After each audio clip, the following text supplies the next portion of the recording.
Darbo pokalbiai gali būti labai jaudinanti patirtis. Pasiruošimas yra raktas į savęs nuraminimą ir geriausio savęs pristatymą. Šiame video aptarsime praktinius patarimus, kurie padės jums pasiruošti dažniausiai užduodamiems klausimams darbo pokalbiuose. Kalbėsime apie tokias svarbias temas, kaip efektyvus bendravimas, komandinis darbas ir problemų sprendimas. Taip pat aptarsime savęs valdymą, streso valdymą ir nuolatinio savęs vertinimo svarbą. Atminkite, sėkmė lydi tuos, kurie yra pasiruošę.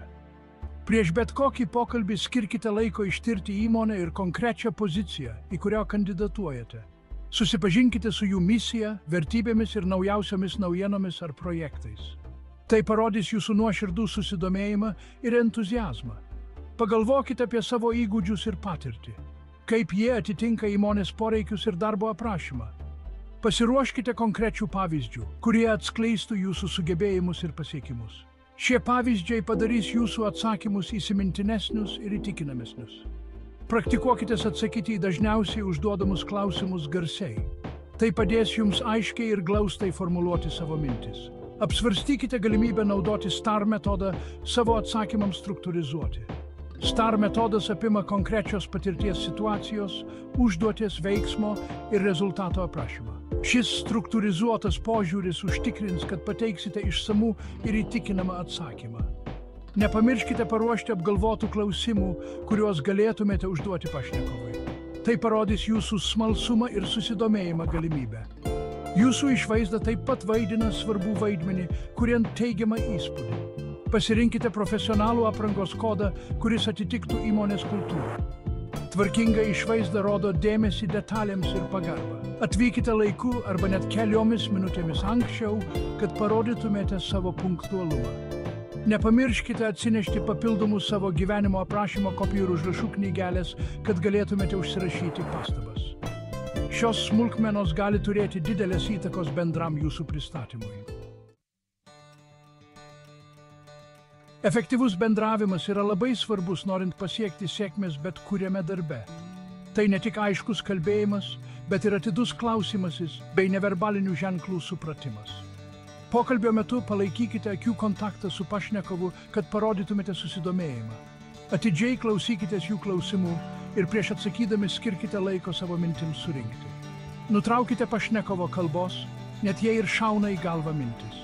Aprašydami savo įgūdžius ir patirtį vartokite teigiamą ir entuziastingą kalbą. Leiskite savo aistrai atsiskleisti. Būkite nuoširdus ir autentiški savo atsakymuose. Venkite naudoti žargoną ar techninius terminus, kurių pašnekovas gali nesuprasti. Pritaikykite savo kalbą prie pašnekovo stiliaus ir bendro pokalbio tono. Atminkite, kad neverbalinis bendravimas yra toks pat svarbus kaip ir žodinis.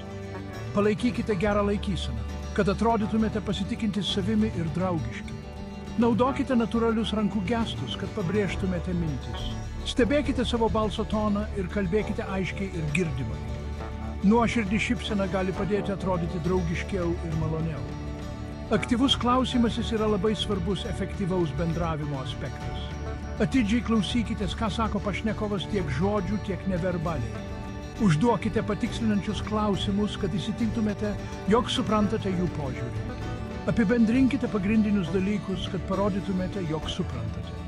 Venkite pertraukinėti ar nukreipti pokalbį savo nuožiūrą. Daugumai darbų reikia efektyviai dirbti komandoje. Pokalbių metu dažnai klausiama apie jūsų komandinio darbo įgūdžius, siekiant įvertinti jūsų gebėjimą bendradarbiauti ir prisidėti prie grupės dinamikos.